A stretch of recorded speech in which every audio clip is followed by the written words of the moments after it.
Hey, thanks very much, Claudia. Welcome back. How are you doing today? Thank you. I'm doing good. How are you?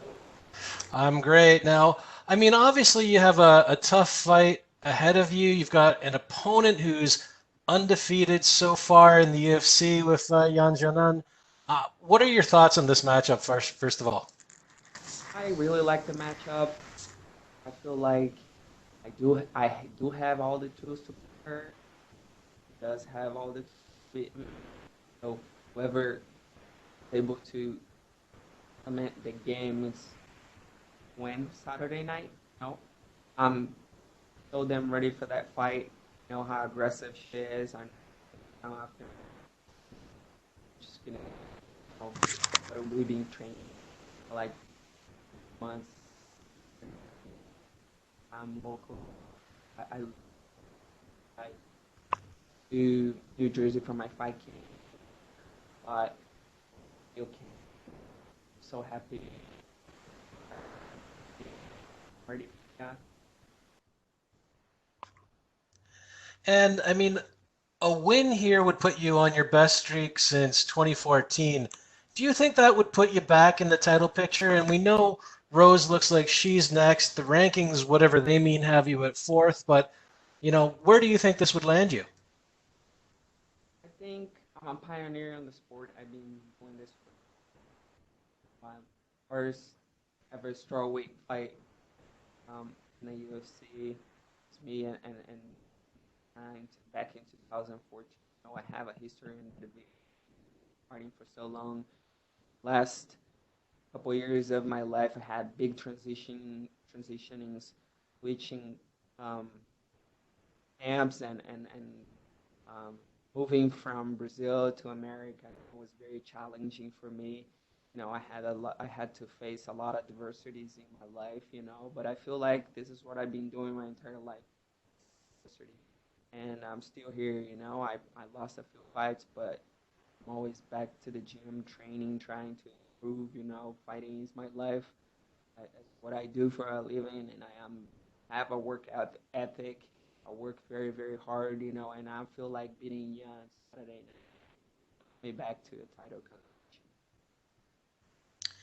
And the only other one that I've got for you, I mean, after your last fight with Angela Hill, she was very vocal about pursuing a rematch. You guys had a little back and forth on social media. Is that something you'd ever consider? Is that a fight that you'd like to run back? No, not really. I already beat her, you know.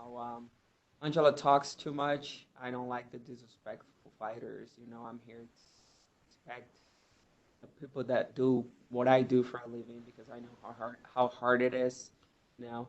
And I feel like Angela talks too much and disrespect everybody. You know, she's already talking shit about Tisha Torres with Max on it.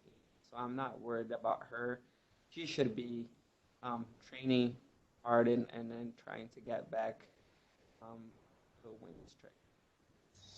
All right, well, welcome back. Best of luck this weekend. Next question is from Pablo Santamaria with Noti MMA Ecuador.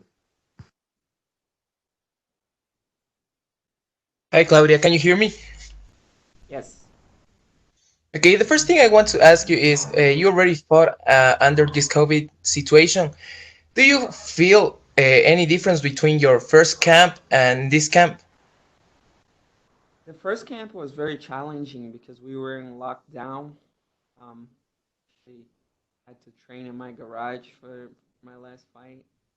Um, all the gyms were closed, things like that. Um, few of my coaches had COVID. We couldn't train.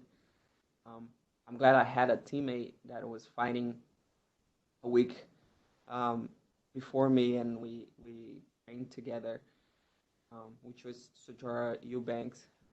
Worked a lot in this in the middle of this pandemic, but now things are kind of like going back to normal. The gyms are back open, you know, and I was able to train in a full octagon. You know, I was able to go to the gym every day and see my coaches every day. You know, we tried to keep a small group just so everybody was trying to play safe to be healthy, and but it's still a little weird, but better than what it was back at the beginning of the year.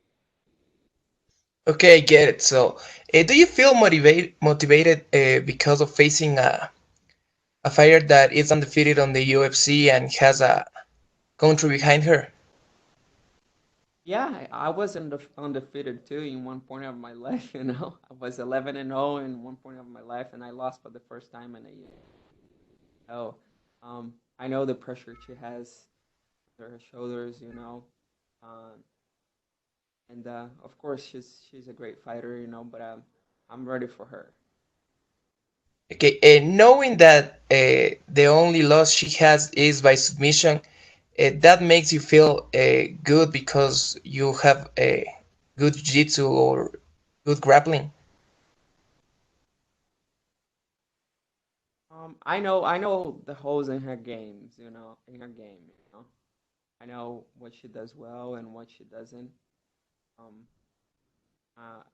grappling is my specialty. Makes a mistake. Okay, and my last one is, what your prediction for the fight?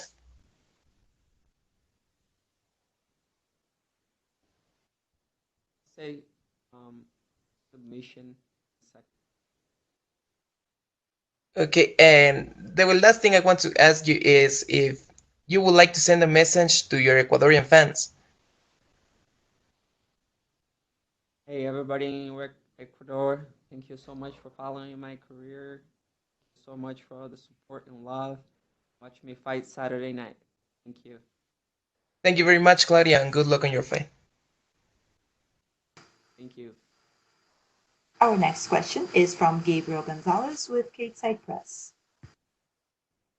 Hey Claudia, I wanted to ask because obviously this fight was scheduled before and you had the injury. How did you use the extra time to prepare for Yan?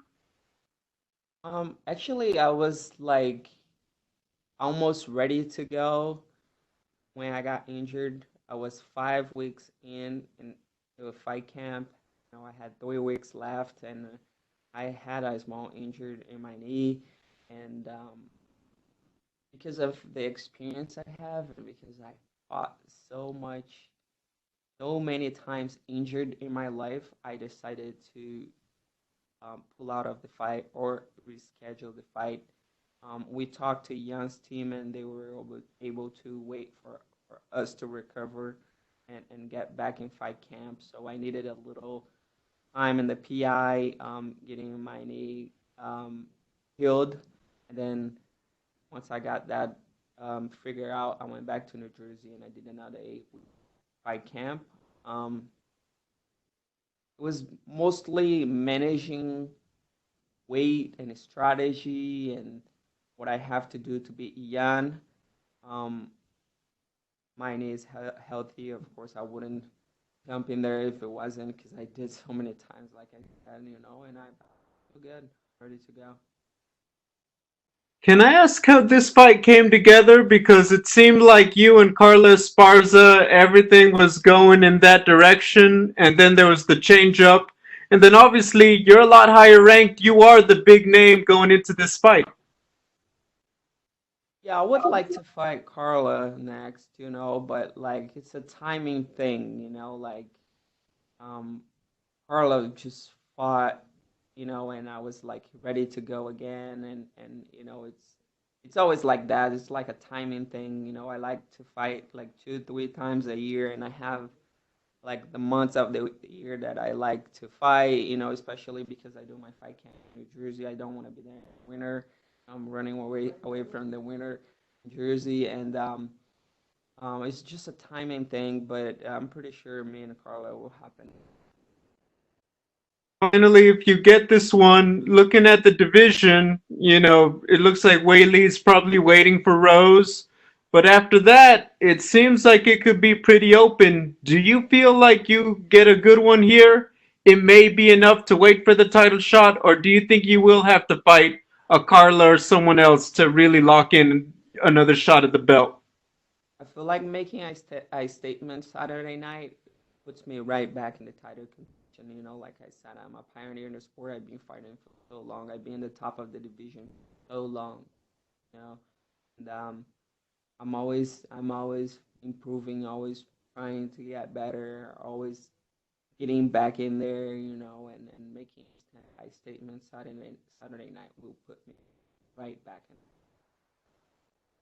Would you ever consider being a backup if they say, for example, hey, we're going to do Rose and Whaley in February? Would you be like, hey, you could fly me to Abu Dhabi and I'll make weight just in case? Of course, I work for the UFC. Whatever they tell me to do, I'm there. Thank you. And we'll take our last set of questions from Cody Cruz with the For the Win podcast. Hi, Claudia. How you doing? Nice talking to you. Hi, I'm doing good. How are you? I'm great. Fantastic. Thank you for being here today. Well, you're currently ranked number fourth. Your two last fights were against lower ranked opponents. You spoke about being the big name on this fight and being close to a title shot afterwards. Just to make sure, do you have a preference between Whaley, Rose, Joanna, and Carla if you get a big win this Saturday? I would like to fight for the title, but I have some fights that I want to do. I still want to do because of my fighter honor. I want to fight Joanna again, and I want to fight Carla again. So after Saturday, um, they give me one of these, I'll fight them. You said coming into this Saturday, you're looking to make a statement. Do you feel that the experience you have will carry a huge punch this fight? Do you see yourself having the edge over her in that department? Yeah, I feel like I'm very experienced. I don't know. I've been there so many times. You left Brazil in 2016, moving from different camps and learning from the best in the business. We have seen huge improvements in your performance since. Do you think training in the same place limits your growth and knowledge or depends on the team you're in? I think depends on the people you're working with. Like as fighters, we are always looking to improve. We are always trying to get better.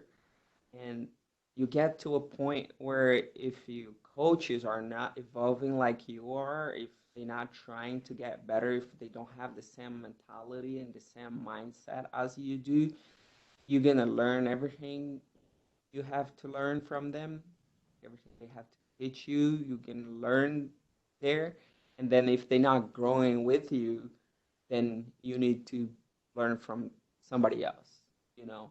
And that doesn't mean you have to leave your camp. I feel like communication, with the coaches. I feel like having an open relationship with your coaches and talking about what do you want, what are your expectations, like what do you want to do, what's next for you, and like keeping your coaches as motivated as you are. It's a big help. And of course, bringing people in to learn other things from other people always helps. This is your 12th UFC fight. Is there something that from the start of your career until now is the most hard thing for you during camp? And how do you push through that? I feel like MMA is the hardest sport in the world. No, it's like it's mental, it's physical, it's everything, and it's like you have to use so many weapons. Like in boxing, you only need to worry about your hand.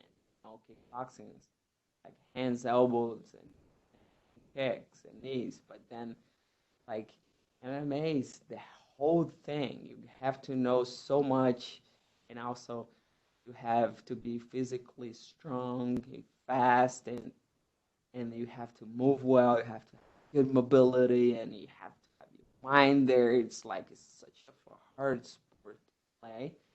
Um, Putting everything together, it's a challenge.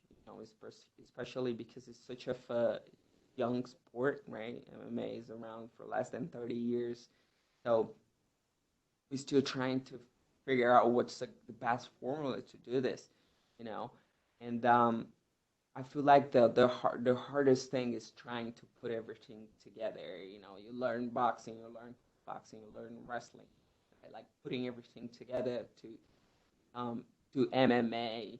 It's very hard and challenging, but that's why we're doing, you know, in the next generation will have um, it will have an easier time dealing with that because we're going through these hard times now. And as the sport continues to evolve, you know, um, this is gonna keep happening. But I feel like now it's the most challenging time of the sport growing so much. Final question from me, and trying to get a hold of that last thought about the sport being young. Do you have any advice for the women entering the fight business? Because we've seen the rise of this new generation, the Miranda Mavericks of the world, right? To name the latest great female fighter. What's your advice for women entering the fight business? I love to see all these women doing MMA right now. I'm actually one of the first ones I started doing this. You know, I remember when I was 15 years old and I looked at my coach and I was like, hey, I want to be an MMA fighter. I used to compete jiu-jitsu, right? And I looked at my coach and I was like, hey, I want to be an MMA fighter. And he was like, are you crazy? I was like, no, that's what I want to do. And there was only a few fighters doing MMA, and it was very hard for me to find opponents. You know, I had to fight in different weight divisions. You know, I fought at like 135. I fought at like a catch weight at 130, 125 until, you know, more women started training, and then I had more options to um, when it comes to opponents, you know. But um, it's beautiful to see the rise of MMA. It's so beautiful to see where we are today, you know, and we've been doing this so hard for the last 10, 15 years, you know, and now it's paying off, you know, like our hard work is paying off. I'm very happy for that. So for the one young women that wants to fight MMA, just keep working hard. Make sure you take care of your nutrition. Make sure you take care of your mind, your mindset. To be more specific, you know, you got to know what you want, and make sure you have good people around you. You know, people that really care about you and people that want to see you succeed. And go to the gym twice a day at least, and work hard. Thank you so much, Claudia. I appreciate your time. Best of luck in your fight. Thank you. That's all we have for you today, Claudia. Thank you. Thank you so much.